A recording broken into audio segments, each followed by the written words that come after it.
ख्वाहिश नाम की एक प्यारी सी लड़की रहती थी। वह बहुत जिज्ञासु थी और हर दिन नए नए सवाल पूछती थी। एक दिन उसने अपनी दादी से पूछा, दादी, पहाड़ के उस पार क्या है? वहाँ एक जादुई झरना है जो उसकी गहराई में झांकता है।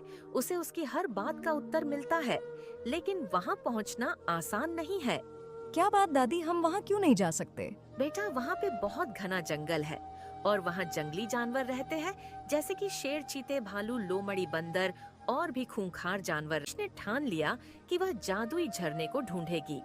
अगली सुबह सूरज की पहली किरण के साथ वह अपनी छोटी सी पोटली में रोटी और पानी लेकर घर में बिना बताए निकल पड़ी। रास्ता कठिन था, घने जंगल, ऊंची चट्टानें और डरावने जानवर, लेकिन ख्वाहिश ने हार नहीं मानी। चलते चलते उसने एक बूढ़े तोते को देखा जिसकी चोंच में कांटा चुभा था। ओहो, ये क्या, तोते को तो बहुत बड़ा कांटा लगा हुआ है। क्यों ना मैं इस कांटे को निकाल दूं? फिर ख्वाहिश तोते की चोंच से कांटा निकाल देती है। धन्यवाद बच्चे, तुमने मेरी मदद की। मैं तुम्हारी क्या सहायता कर सकता हूँ? जो जंगल में जादुई झरना है, मैं उसे देखना चाहती हूँ। इस जंगल के आखिरी हिस्से में तुम्हें एक पेड़ की बहुत सी उलझी हुई लताएं मिलेंगी। वहाँ मेरा दोस्त बंदर रहता है, वह तुम्हें रास्ता दिखाएगा। ख्वाहिश बंदर की तलाश में निकल पड़ी। बंदर की तलाश में जा रही थी, अचानक से वहाँ पर शेर आ गया। हे भगवान, ये शेर कहाँ से आ गया? मैं क्या करूँ? हे भगवान, आप ही मेरी मदद करो। फिर थोड़ी देर बाद शेर वहाँ से चला जाता है। फिर ख्वाहिश बंदर की तलाश में निकल पड़ी। जंगल बहुत ही डरावना था और जंगली जानवर भी ख्वाहिश जानवरों से बचते जा रही थी। तभी वहाँ पर जहरीला सांप आ गया था। ख्वाहिश वहीं रुक गई और सांप वहाँ से चला गया। ख्वाहिश ने तोते की बताए अनुसार जंगल के उस हिस्से में पहुंची। वहाँ उसे पेड़ की उलझी हुई लताएं मिलीं और बंदर भी। उसने बंदर से कहा, मुझे एक बूढ़े तोते ने तुम्हारे पास भेजा है कि तुम मेरी मदद करोगे।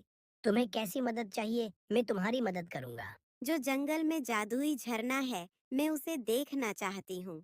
मुझे जादुई झरने तक पहुँचना है। जादुई झरना तक जाना है? वहाँ तो बहुत जंगली जानवर रहते हैं, घना जंगल है। जादुई झरने तक पहुँचना इतना आसान नहीं है। फिर बंदर ने ख्वाहिश को झरने का रास्ता बताया। ख्वाहिश झरने की तलाश में निकल गई। घना जंगल और जंगली जानवर से बचते हुए जा रही थी। अचानक से एक भालू आ गया। ख्वाहिश भालू को देख के डर गई। भालू वहाँ से चला गया। फिर ख्वाहिश झरने की ओर निकल गई। आखिरकार ख्वाहिश जादुई झरने तक पहुँच गई। झरने का पानी इंद्रधनुष की तरह चमक रहा था। उसने झरने के पास जाकर धीरे से पूछा, मुझे अपनी जिंदगी का सबसे बड़ा मकसद जानना है। मैं क्या करूं जिससे सभी लोग खुश रहें? झरने ने चमकते हुए पानी की बूंदों से जवाब दिया, तुम्हारे पास जो जिज्ञासा और दयालुता है, वही तुम्हारी ताकत है। इसे दुनिया के साथ साझा करो, बच्चों को सिखाओ, उनके सवालों का जवाब दो और उन्हें बड़े सपने देखने के लिए प्रेरित करो। फिर वो खुश रहेंगे। मैं आपका बहुत बहुत धन्यवाद करती हूँ कि आपने मेरे सवालों का जवाब दिया।